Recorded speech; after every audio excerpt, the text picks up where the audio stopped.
আমাদের passive income বুক সামারির দ্বিতীয় চ্যাপ্টারের ভিডিওতে আপনাকে স্বাগতম জানাই। আজকের ভিডিওতে আপনি জানতে পারবেন প্যাসিভ ইনকামের কি কি সুবিধা আছে এবং কি কি অসুবিধা আছে। যে কোনো একটা জিনিসের অনেকগুলো অসুবিধা থাকে এবং সুবিধাও থাকে।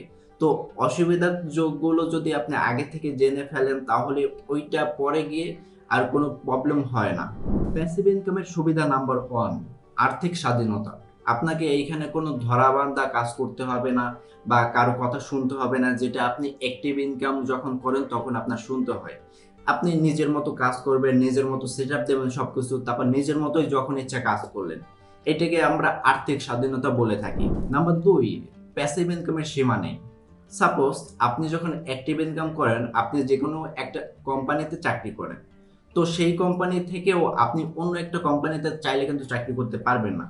বাট প্যাসিভ ইনকামের দিকে যদি আপনি খেয়াল করেন, সাপোজ আপনি বুক রাইটিং করলেন, এইটা করার পর আপনি অ্যাফিলিয়েট মার্কেটিংও যেতে পারেন, তারপরে আপনি যে কোনো একটা অন্য কাজ করতে পারেন। অনেকগুলো প্যাসিভ ইনকামের সোর্স আছে, আপনি চাইলে 10-12টা নিয়েও কাজ করতে পারেন। নাম্বার 3, যেমনটা বললাম একটু আগে, আপনি যখন মাল্টিপল জিনিস নিয়ে কাজ করবেন তখন কিন্তু নানান উৎস থেকে আপনার টাকাটা আসবে। অ্যাক্টিভ ইনকামে আপনার জাস্ট ওই একটা জিনিস থেকেই একবারেই বা একসাথে ওইখান থেকেই আসবে, ফিক্সড অ্যামাউন্ট একটা। বাট যখন আপনি প্যাসিভ ইনকামে যাবেন, প্যাসিভ ইনকামে কিন্তু এমন না। আপনার অ্যাফিলিয়েট মার্কেটিং থেকেও আছে, বুক রাইটিং থেকেও আছে, আপনার ইউটিউব চ্যানেল থেকেও আসতেছে, আপনার ব্লগিং থেকেও আসতেছে, যে কোনো মানে 10-12টা নিয়ে যদি আপনি কাজ করেন 10-12টা থেকেই অবশ্যই আপনার আসবে। নাম্বার 4, আপনি নিজে নিজের মালিক হতে পারবেন। এই যে ব্লগিং সাইটটা আপনি তৈরি করবেন কিংবা আপনি একটা বুক রাইটিং করবেন, এটার রাইটস কিন্তু সম্পূর্ণ আপনার কাছে। আপনি যা ইচ্ছা সেইটা করতে পারবেন। বাট আপনি যখন অ্যাক্টিভ ইনকামে দেখবেন, আপনি কিন্তু ইচ্ছামতো সবকিছু করতে পারবেন না। আপনার বস যেটা আপনাকে বলবে সেটাকেই আপনাকে মেনে নিতে হবে। প্যাসিভ ইনকামের তো অনেকগুলো সুবিধা আমরা জানতে পারলাম, এইবার কিছু অসুবিধাও জেনে নেওয়া যাক। Number 1, passive income set up করতে আপনার অনেক সময় লাগে। কোনো কোনো ব্যাপারে দেখা যাবে যে 1 থেকে 2 বছরও আপনার লেগে যেতে পারে। তো সেই সময়টা যদি আপনি ধৈর্য ধরে একটা প্যাসিভ ইনকাম সেট আপ করতে পারেন, ওইটা লং টার্মে আপনাকে অনেকটাই বেনিফিট দিবে।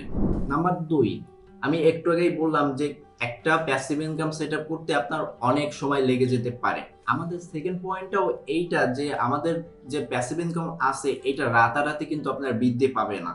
এইটা আপনার মিনিমাম 6 মাস লাগবে যে কোনো একটা প্যাসিভ ইনকাম যদি আপনি সেট আপ করতে চান। আপনি যদি অ্যাফিলিয়েট মার্কেটিংও করতে চান, আপনার মিনিমাম প্রতিদিন 2 ঘন্টা হলেও যদি কাজ করেন, মিনিমাম আপনার 3 থেকে 6 মাস কাজ করাই লাগবে। তখন গিয়ে দেখবেন যে রেগুলার আপনার ইনকাম আসতেছে পরে গিয়ে। আপনি যখন কোনো একটা প্যাসিভ ইনকাম করবেন তখন আপনাকে কিছু ইনভেস্ট করাও লাগতে পারে। আপনি যদি সেই ইনভেস্টটা না করেন, আপনি খুব দ্রুত গ্রো করতে পারবেন না। ওইটা দেখা যাবে যে 5 বছর 6 বছরও লেগে যেতে পারে। যখন অ্যাফিলিয়েটের মার্কেটিং এর কথা যদি ধরি, আপনি ব্লগিং যে ওয়েবসাইট আছে ফ্রিতে, সেখান থেকে মেক করে অ্যাফিলিয়েট মার্কেটিং শুরু করতে পারেন।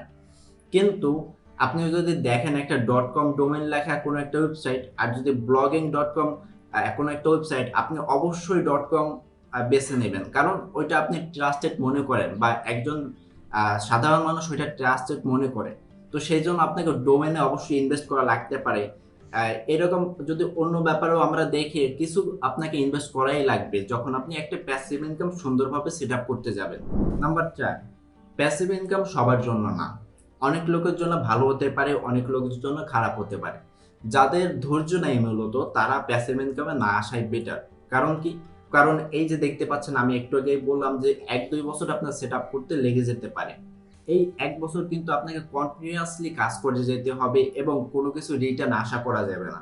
কিন্তু যখন আপনার রিটার্ন আসবে তখন রেগুলারলি আসতে থাকবে। সেকেন্ড নম্বরে আরেকটা যে ভুলটা করে মানুষ, আপনি কোনো একটা প্যাসিভ ইনকাম ওই একটা নিয়েই কাজ করেন।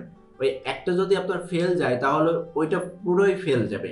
আপনি যেমন পোর্টফোলিও দেখেন, আপনি যদি কোনো একজন ফাইন্যান্সিয়াল যে মানুষ আছে তার কাছে জিজ্ঞেস করেন তার পোর্টফোলিও কিভাবে সাজায়, আপনি দেখবেন যে সে গোল্ডে ইনভেস্ট করে, তারপরে বন্ডে ইনভেস্ট করে, তারপরে শেয়ারে ইনভেস্ট করে, মানে ডাইভার্সিফাই করে রাখে। আপনারও কিন্তু এরকম ডাইভার্সিফাই করে রাখতে হবে। আপনি মূলত অ্যাফিলিয়েট মার্কেটিং শুরু করলেন, সাথে সাথে একটা বুক রাইটিংও শুরু করেন। কিভাবে বুক রাইটিং করবেন সেইটা পরের লেসনে আপনারা জানতে পারবেন। সেজন্য সাবস্ক্রাইব করে রাখবেন আমাদের চ্যানেলটা।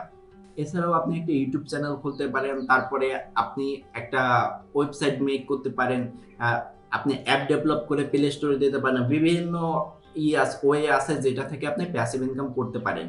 আপনি মিনিমাম 3 থেকে 4টা এরকম প্যাসিভ ইনকাম বেছে নেবেন এবং ওইটার উপর ডেইলি বেশি হলেও আপনি 2 ঘন্টা কাজ করলেন, তাহলে দেখা যাবে আপনার মিনিমাম 1 বছর পর হলেও কোনো একটা জিনিস বা কোনো একটা ভালো বেনিফিট পাচ্ছেন। এই তো জেনে গেলেন প্যাসিভ ইনকামের সুবিধা এবং অসুবিধা। আমাদের থার্ড চ্যাপ্টারে আপনি জানতে পারবেন একটা ইবুক কিভাবে লিখবেন, কিংবা আপনি যদি ইবুক লিখতে না পারেন তাহলে অন্য লেখকদের থেকে কিভাবে আপনি লেখাবেন। তার জন্য আমাদের সাথেই থাকুন।